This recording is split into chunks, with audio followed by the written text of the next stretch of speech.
Hello everyone, আসসালামু আলাইকুম। কেমন আছেন সবাই? আশা করছি সবাই ভালো। আবারও চলে আসছি নতুন একটা রেসিপি নিয়ে। আজকে চিংড়ি মাছ ভুনা করে দেখাবো। আমার ঘরের সদস্য যারা সবাই চিংড়ি মাছ খেতে পছন্দ করে, আমি বিশেষ করে বেশি পছন্দ করি। আমার মনে হয় আমার মতন অনেকেই পছন্দ করে চিংড়ি মাছ, কারণ চিংড়ি মাছে কাঁটা নেই, আর কাঁটা বেছে মাছ খেতে গেলে অনেকটা কষ্টকর ব্যাপার হয়ে দাঁড়ায়। আর চিংড়ি মাছটা তো সেরকম কোনো কিছুই বাছতে হয় না।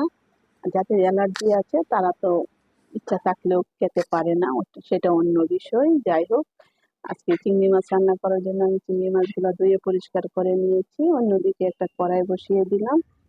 কড়াই গরম হয়ে আসার পর দিয়ে দিচ্ছি একটু তেল, একটু বেশি পরিমাণ তেল দিচ্ছি, কারণ চিংড়ি মাছে তেল থাকে না।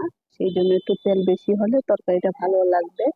আর ভুনা ভাজিতে ওইসবে তেল একটু বেশি হলে দেখতেও ভালো লাগে, খেতেও ভালো লাগে।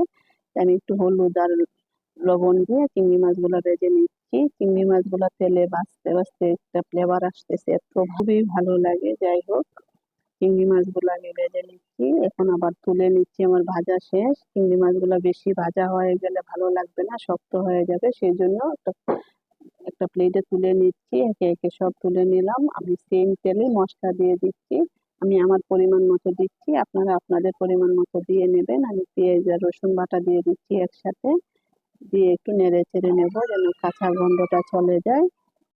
এখন দিয়ে দিচ্ছি গুঁড়া মশলা।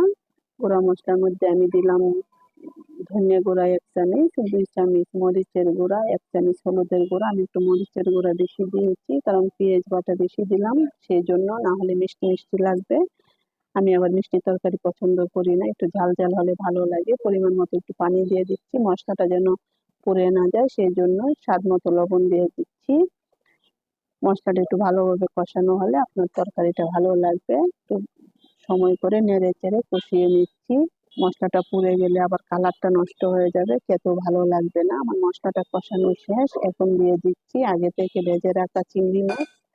চিংড়ি মাছটা আবার নেড়ে চেড়ে মশলার সাথে একটু মিশিয়ে নেব।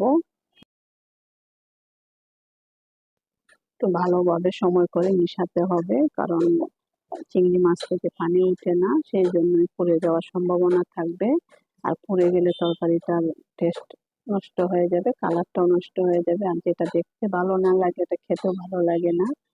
আমার তরকারিটা কষানো হয়ে গেছে, এখন আমি পানি দিয়ে দিচ্ছি পরিমাণ মতন। আমি যতটুকু রাখবো ততটুকু দিচ্ছি, অল্প একটু পানি দিচ্ছি, কারণ চিংড়ি মাছ অল্পতেই রান্না হয়ে যাবে। আবার আমি ভেজে রেখেছি মাছটা, খুব কম সময়ে রান্নাটা কমপ্লিট হয়ে যাবে। এখন আমি ঢাকনা দিয়ে দেখে কিছুক্ষণ রান্না করব। আশা করছি কিছুক্ষণের মধ্যে রান্নাটা হয়ে যাবে। আমি কিছুক্ষণ পরে আসলাম, আবার কাঁচামরিচ দিয়ে দিচ্ছি। আমার রান্নাটা মোটামুটি শেষের দিকে।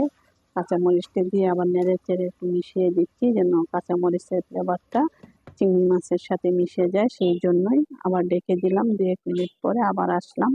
আমার রান্নাটা প্রায় শেষ, তেলটা উপরে ভেসে আসছে, দেখতেই পাচ্ছেন। আমি চুলাটা নিভিয়ে দিয়েছি।